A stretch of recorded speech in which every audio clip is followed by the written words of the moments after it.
Crémazie. Ô Crémazie, ô sombre destinée, ô dur exil, ô tombe abandonnée. Par la vie et la mort, tu fus trahi, car même dans ta cendre, le Canada n'a daigné te défendre contre le sort. Nous te laissions languir aux gémonies, malgré tes chants, malgré les harmonies que ta voix modula. Mais une basse et dégradante offense a cravaché notre reconnaissance. Et nous voilà. C'est plus qu'un nom, c'est toute la patrie que le transfuge insulteur a flétri avec ton souvenir. C'est sur nos cœurs indignés que retombe ce que l'injure a vomi sur ta tombe pour l'avilir. Ô trépassé, pour toi la terre est tendre, en te donnant de ne pouvoir entendre la voix des renégats. Mais par-delà les vagues en démence, le cri d'un peuple au fond du noir silence, tu l'entendras. Ce vers sublime accordé sur ta lyre, que le drapeau de Carillon inspire au vieillard à genoux, nous le clamons à ta grande poussière. Vous qui dormez dans votre froide bière, réveillez-vous. Assez longtemps, poète, ta mémoire a reposé dans une paix sans gloire. Sous le laurier fané, aussi venir l'aurore grandiose. Réveille-toi pour ton apothéose. L'heure a sonné.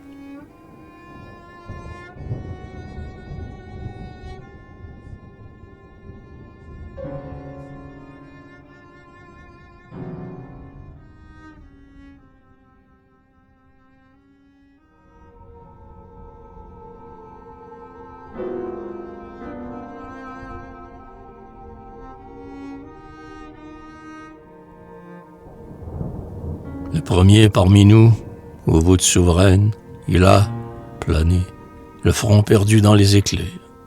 Il a fait résonner la fierté des beaux vers dans le ciel constellé des gloires canadiennes. Et sur notre Parnasse, il reste le plus grand, par la forme énergique et la haute pensée qui voltige, amplement limpide et cadencée, du frisson triomphal aux sanglots déchirants.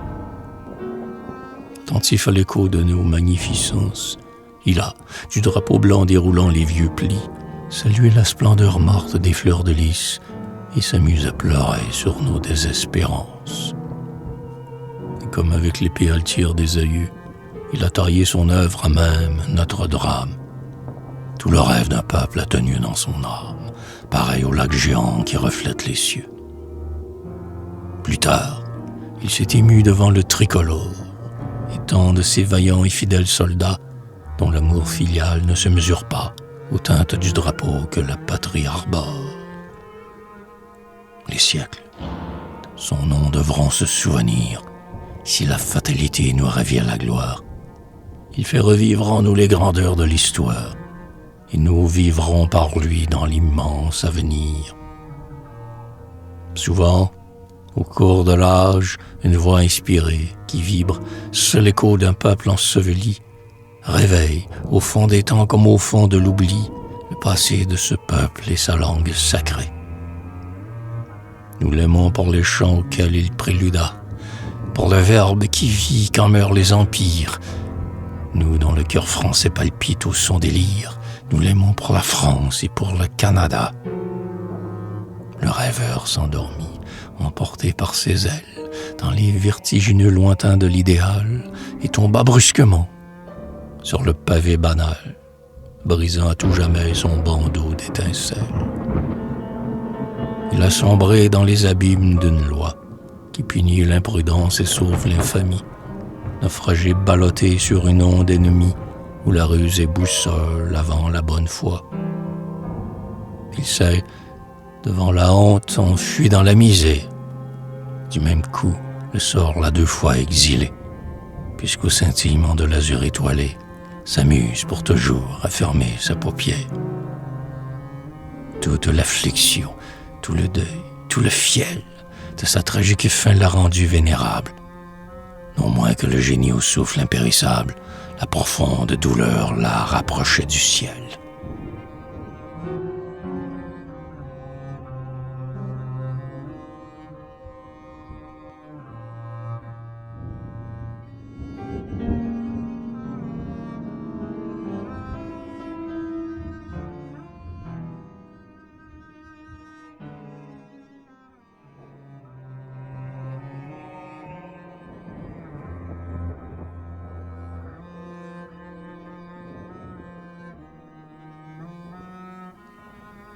Les bords du Saint-Laurent reverront le vieux maître, car nous joindrons bientôt, pour le faire renaître, la majesté du marbre, l'éternel errant. Pour qu'il ne souffre plus et jamais ne s'envole, nous le scellerons bien dans le double symbole de l'airain qui demeure et du marbre serein. Quand il sera debout, si parfois la poussière que soulève le vent des grands chemins altère l'éclat des traits de bronze ou du blanc piédestal, l'aube compatissante aux splendeurs profanées, avant que l'astre roi n'éveille les journées, lavera cet affront dans son divin cristal. Et dans l'immensité de notre âme fervente, nous lui ferons une autre auréole éblouissante, dont les pleurs laveront les taches du passé.